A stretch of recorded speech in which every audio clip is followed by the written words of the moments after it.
नमस्कार, मी आकाश. पब्लिक कट्टा या आपल्या चॅनलच्या शिरूरची रणधुमाई या मालिकेमध्ये आपलं स्वागत आहे. आणि आज मी आलेलो आहे हवेली तालुक्यातल्या कोरेगाव मूळ येथे. तर आपल्यासोबत कोरेगाव मूळचे सरपंच आहेत. आपण त्यांच्याकडून जाणून घेऊया की त्यांच्या गावाला खासदारांकडून आणि देशाच्या नेतृत्वाकडून अपेक्षा काय आहेत. नमस्कार सर, स्वागत आहे तुमचं. सुरुवातीला तुमच्या गावाला अपेक्षा काय आहेत होणाऱ्या खासदारांकडून किंवा देशाच्या नेतृत्वाकडून काय अपेक्षा आहेत? नमस्ते, मी मंगेश अशोक कानकाटे, सरपंच कोरेगाव मूळ.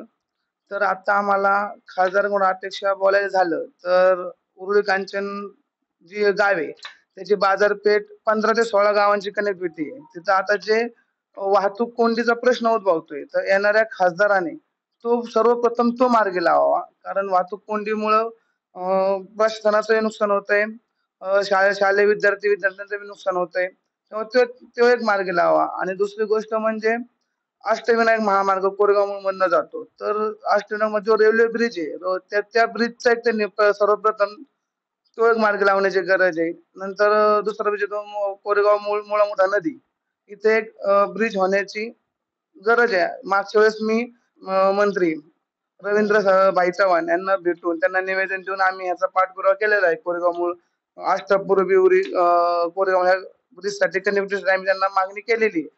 तरी पण आम्ही हे छोटे कार्यकर्ते पडतो, आमची ताकद छोटी पडते. तर खासदारांनी ह्याचा पाठपुरावा करून तो लवकरात लवकर कसा मार्गी लागेल हे दोन ब्रिज, त्याच्याकडे आमच्या गावची प्रामुख्याने मागणी आहे की ह्या दोन ब्रिजकडे खासदारांनी लक्ष द्यावे. अजून एक प्रश्न. आता हे दोन्ही खासदार बघितलेले आहेत, तर त्या खासदारांना आपण एक रेटिंग द्यायचे म्हणजे दोन्हीपैकी कोणत्या खासदारांचं आवडलेलं काम आणि एक आवडलेलं काम सुद्धा सांगू शकता तुम्ही? आता चालू खासदारांचं वक्तृत्व बघितलं तर हे खूपच छान आहे आणि त्यांचं कामाची धमक पण आहे. पण त्यांना कसं असतं, जो सत्तेमध्ये बसतो तोच काम करू शकतो. त्याच्यामुळे आमचे जे खासदार होते अमोलजी कोल्हे साहेब, तर त्यांच्याकडनं बी आमच्या गावासाठी फंडिंग उपलब्ध झालेली आहे. आणि राहिला दादांचा प्रश्न, तर दादांकडनं बी आमच्या गावाला आत्ताच ग्रामपंचायतीच्या कामासाठी निधी उपलब्ध त्यांनी करून दिलेला आहे.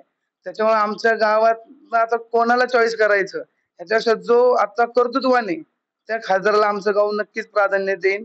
आणि त्यांनी आमचे 2-3 प्रश्न आमचे मार्गी लावावे.